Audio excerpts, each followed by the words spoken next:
Good morning. Welcome or welcome back to Bookeemonsters. My name is PK. It is Friday, TGIF. Yay! We made it. For those of you that it matters, let me plug that in. Hope you are having a good day. Do you guys have any plans for the weekend? I don't. I just have the usual. All right. So let's see. Quick announcements. No sprints tonight. Again, don't do them on Friday night. Our next ones are tomorrow afternoon at 3 p.m. Eastern for 5 hours. And then I'm going to keep saying it till it's the day. Next Saturday is July 4th, and I will be having our regular sprints. Nothing will change. If you want to come hang out, take refuge, be with people maybe that you like rather than people you have to be around with. All right, let's jump in. We were here, speaking of 4th of July.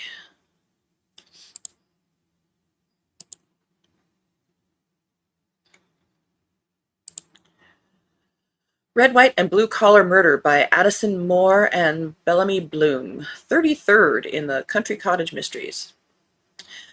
I'm Busy Baker Wilder. Nothing says summer disaster quite like Mayor Mackenzie Woods booking my country cottage inn for her Mean Girl Squad's 4th of July staycation in Cider Cove.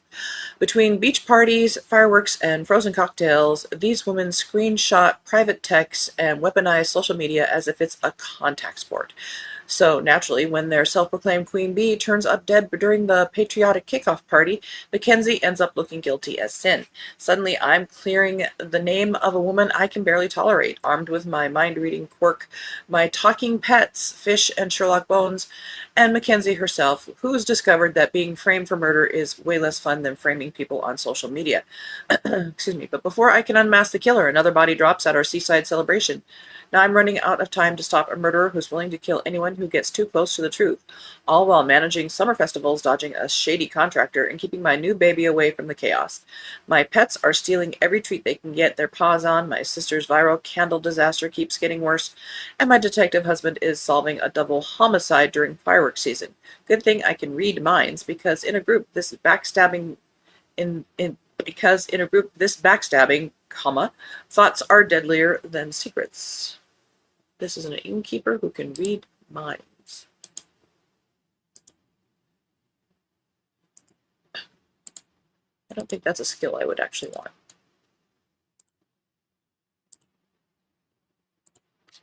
Amy says, hello and good morning, PK. Well, hello. Good morning. And Christian says, good morning. Good morning. Welcome, welcome. We are looking at the rest of the cozy mysteries published this week. The Hindered Honeymooners by D.S. Lang, 9th in the Doro Banyan Historical Mysteries. I've not read this series. Fresh from their joyous wedding weekend, college librarian Doro Banyan and federal agent Ev Mallow set out for their long-anticipated honeymoon in Florida. They are barely out of town when their plans derail as a speeding car filled with masked men nearly run them off the road. The couple returns to town to alert the constable, Ev's best friend, only to find the man bleeding on the steps of the bank. Since the robbery is one in a string of local heists, Ev is thrust into the temporary role as constable. With danger stalking the area, Doro insists on staying at his side as wife and sleuth. As suspects multiply and one dies, the couple must untangle a web of deep secrets, organized menace, and conflicting loyalties in small-town Prohibition-era America. That's probably why I haven't read it. I don't know. I love historical mysteries, but I have a problem with... I prefer the ones set in the UK. Town and country, you know. Benuelos and Bahumbugs by Tam Lumiere, 13th in the Whiskers and Whisks Whodunit series. In the salt-kissed coastal town of Ondina, where the Caribbean laps at the seawall and the breeze carries frying oil and orange peel through every open window, perfumer Mercedes Mercy Colibri has a nose for beautiful things, warm neroli, the cedar scent of a man she's trying not to fall for, and her abuela's benuelos, golden and sacred and not to be messed with. So when batches start vanishing from windowsills across town between posadas in the dead of night, Mercy takes it personally. Armed with a perfumer's obsessive attention to detail, a family that won't stop volunteering opinions, and a mischievous mutt named Manchito, who is more snack thief than sleuth, she sets out to catch the thief before Christmas Eve, when the whole town gathers for the festival navideño. But the deeper she follows her nose, the more she realizes this isn't a simple case of stolen sweets. Some crimes are committed for reasons that don't fit neatly into right and wrong.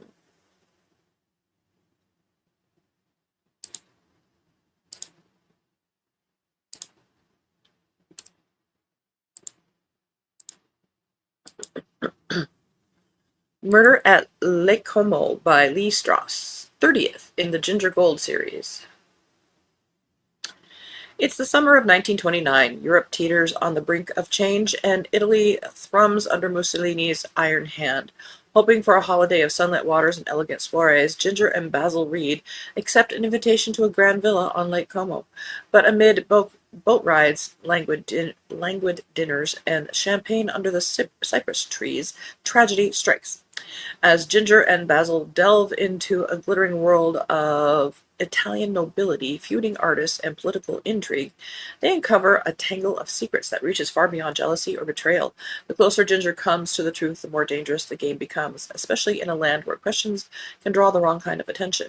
In a country shadowed by fascism, Ginger must unmask a killer before someone else pays the price. Look, they just wanted a vacation. End of that row.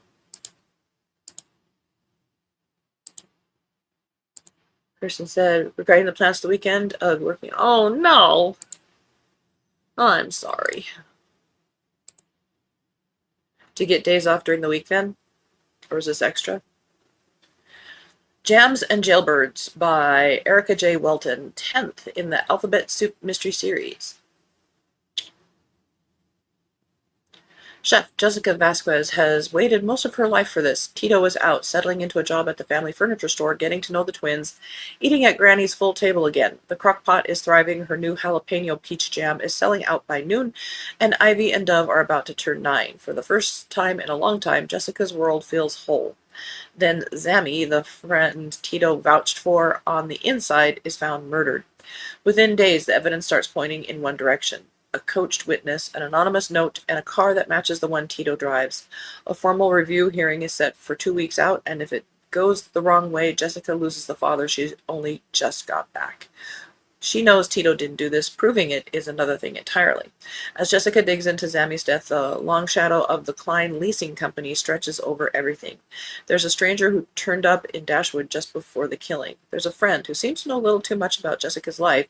And there's the quiet, patient pressure of an organization that has never forgiven her for getting in its way. When a threat lands on her own car, and the danger creeps toward the people she loves, the case turns personal. With V, Shayla, and the twins counting on her, Sawyer planning a wedding, and her relationship with Kyle Rafferty suddenly on uncertain ground, Jessica races to find the truth before the system takes her father a second time.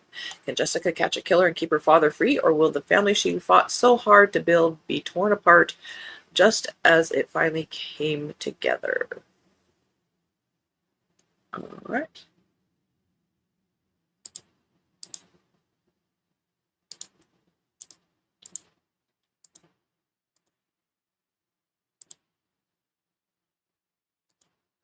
Well Done and Dead by Tessa Ora, 10th in the Penelope Sinclair Cozy Mystery Series. Mysteries. Going on.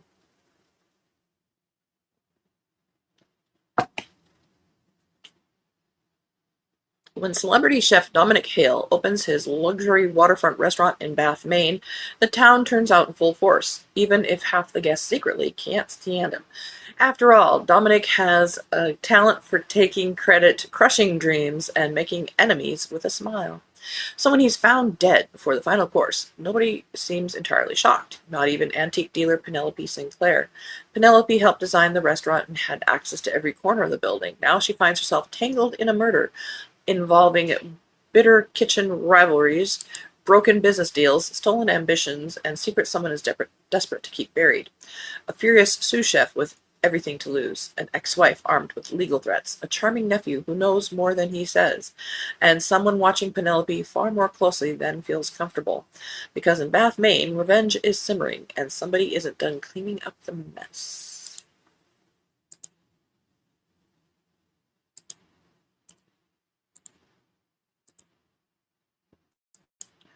The Cornish Honeymoon Murder by Fiona Leach. 10th in the Nosy Parker Cozy Mysteries. Ex-Metropolitan Police Sergeant Jodie Parker and her new husband, DCI Nathan Withers, are honeymooning at a luxurious eco-resort on a secluded Cornish island, but there's a twist. They're undercover as the resort's owner has hired them to investigate a series of sabotages, and Jodie's mom Shirley and and daughter Daisy and their dog Germaine have somehow managed to get themselves invited along too. The happy couple plan to make the most of their five-star facilities while discreetly questioning staff and guests. However, when a fierce storm traps everyone on the island, tragedy strikes. A guest is found dead in the wreckage of the boathouse, and it looks like murder. With a killer among them, it's up to Jodie and Nathan to solve the mystery before another life is lost.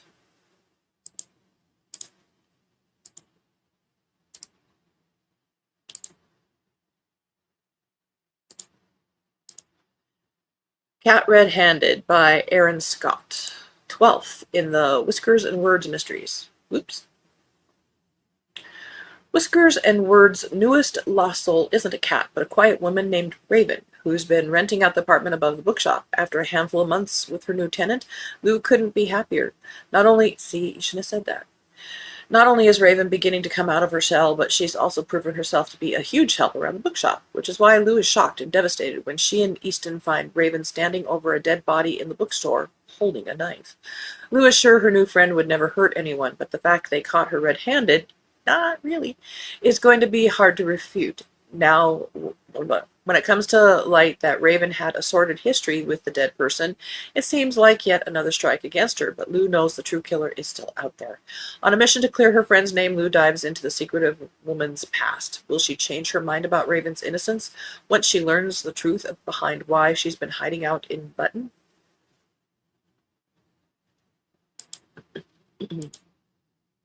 End of that row. And 2 more rows. I was about to panic. Don't panic. A Slice of Revenge by P.A. Bumpus. 3rd in the Sweet Harbor Cozy Mysteries. When Liv Bennett agrees to be Detective Marcus Reed's +1 at his sister's Thanksgiving wedding, she knows the trip won't be simple. Marcus hasn't set foot in Boston since his wife Ava was killed 3 years ago, and returning means facing the city, the precinct, and the in-laws he's spent 3 years avoiding. What should be a week of family dinners and cake tastings turns deadly on their very first night. A jewelry theft ring is tearing through Boston's high-end stores, leaving a sealed calling card at every scene. Why would you do that? And when a break-in at Liv's Sweet Harbor Bakery leaves a chilling message painted across her office wall, "Leave Walt's secrets buried. You have until the wedding," it becomes clear the two cases are tangled together in a way no one was supposed to find. As Liv and Marcus follow the evidence from the cobblestone streets of Beacon Hill to a letter Walt left behind for her to open only if she was in over her head, they uncover a corruption that reaches further than either of them imagined, and a truth about Ava's death that threatens to shake the life Marcus has finally let himself start building. A week in Boston, a wedding on the horizon, a ticking clock.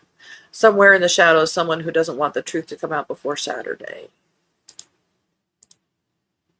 But at least it's after Black Friday.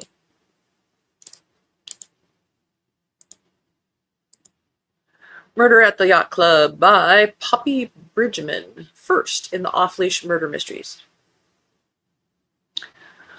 When beloved philanthropist Richard Philpott Stevens dies in a suspicious accident at the Driftwood Bay Yacht Club, the police are under pressure to close the case fast. No scandal before gala season, but four unlikely allies who meet at the dog park every morning aren't buying it. Riley, a baker with a mobile pastry truck and connections all over town. Eleanor, a library with a mysterious past and a talent for research. Frank, a stubborn retired detective who can't let go of his instincts. And Scout, a 17-year-old with sharper eyes than anyone gives her credit for. Together, along with the gentle Rottweiler, an escape artist terrier, and a Shih Tzu with an attitude, and an elegant poodle, they'll have to dig up the truth before a killer buries it for good. 4 dogs, 4 people. What could go wrong?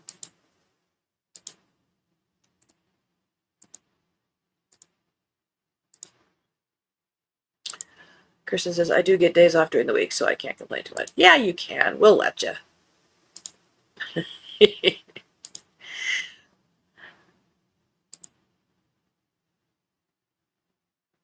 A Blighter is Bumped Off by Helen Golden, 4th in the Duchess of Stortford Mysteries.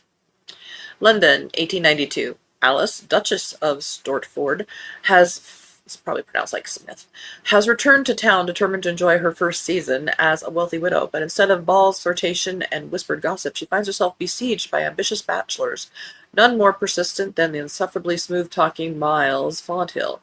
When Alice firmly refuses his sudden proposal, she assumes the matter is settled. Instead, he turns up dead in her garden. The police are happy to call it a tragic accident. Alice is less convinced. Why was Miles climbing over her garden wall in the middle of the night? Why had he become so determined to win her favor? And what did he really want? As Alice begins to dig into Miles' final days, her search leads her into the glittering heart of London society where old loyalties run deep, secrets are guarded fiercely, and reputation matters more than truth. But when whispers of the mysterious Order of the Golden Key begin circling dangerously close to her own late husband's name, Alice realizes Miles' death might be more complicated than one unwelcome suitor meeting an unfortunate end. And if someone is willing to kill to keep their secrets, this season may prove positively deadly. The first rule of Order of the Golden Key: don't talk about the Order of the Golden Key.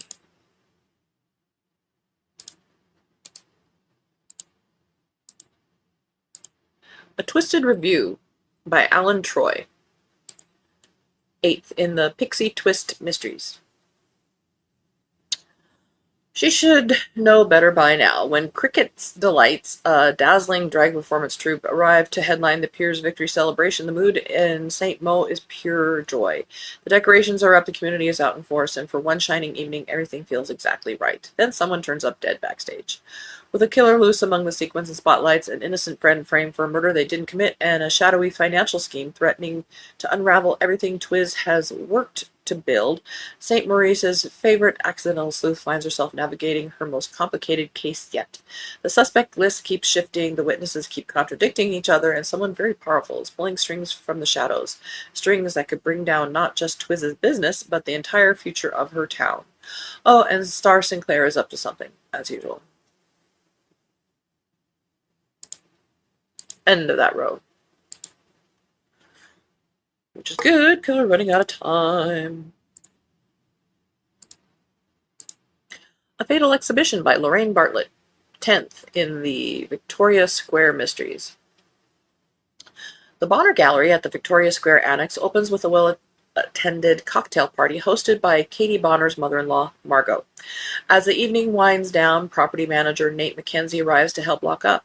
After Katie and Margot leave, Nate makes one last round of the building to ensure everything is secure. The following day, Katie makes a shocking discovery: Nathan's body in the gallery's men's room. As questions mount, a mysterious red-haired woman is spotted lurking around the annex. At the same time, Katie's relationship with her friend Ray is threatened by the actions of his youngest daughter, Sasha. Who killed Nate, and will Sasha's interference spell the end of Katie's and Ray's budding courtship?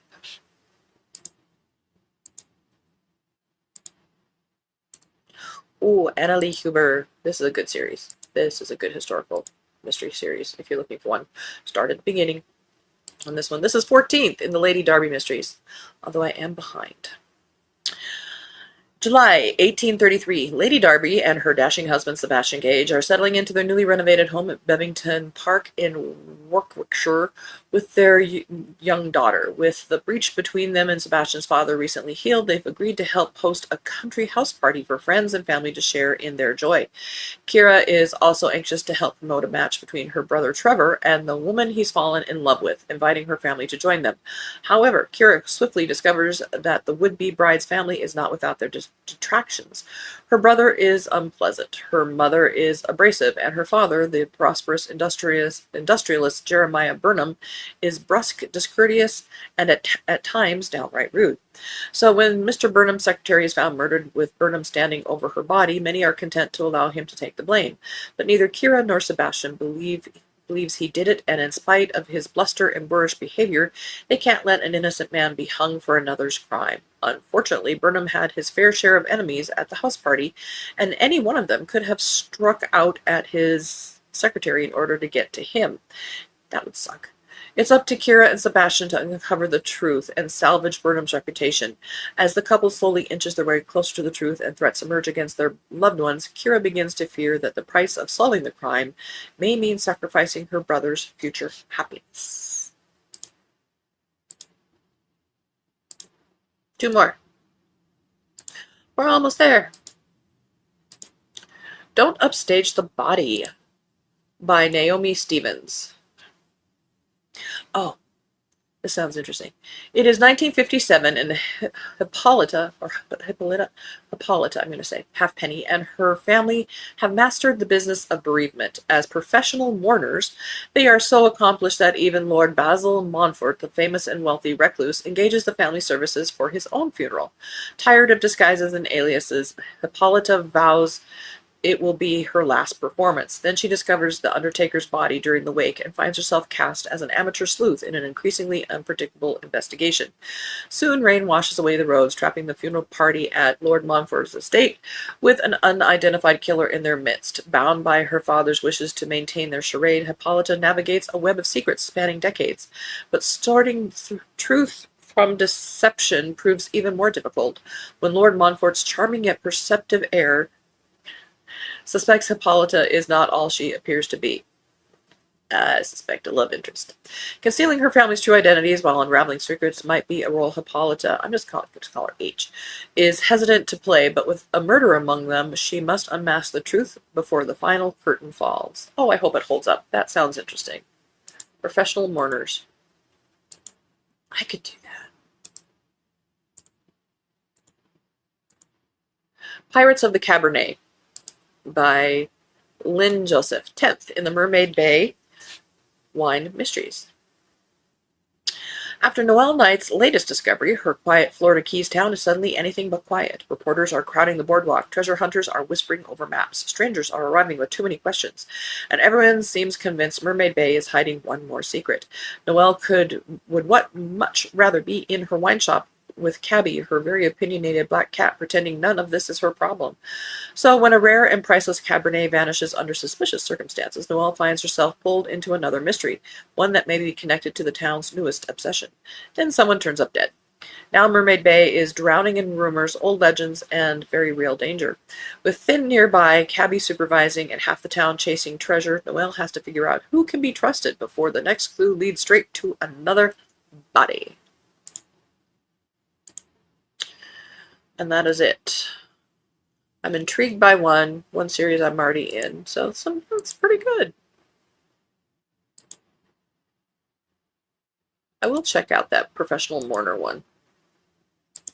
Amy says, oh, Murder at the Yacht Club looks cute.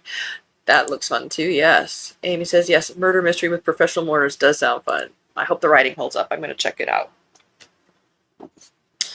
Alrighty, that is it for this week in the new releases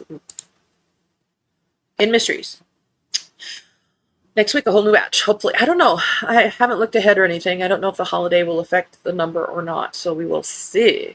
Amy says, have a good day, everyone. We'll back at you, baby. Thank you very much. Again, no sprints tonight. Next sprints are tomorrow afternoon at 3 p.m. Eastern. Have a good Friday. Have a good weekend if I don't see you. Read good books. And as the banner says, don't be a bookworm, be a bookie monster. Nom nom nom. Have a good day and God bless. and I will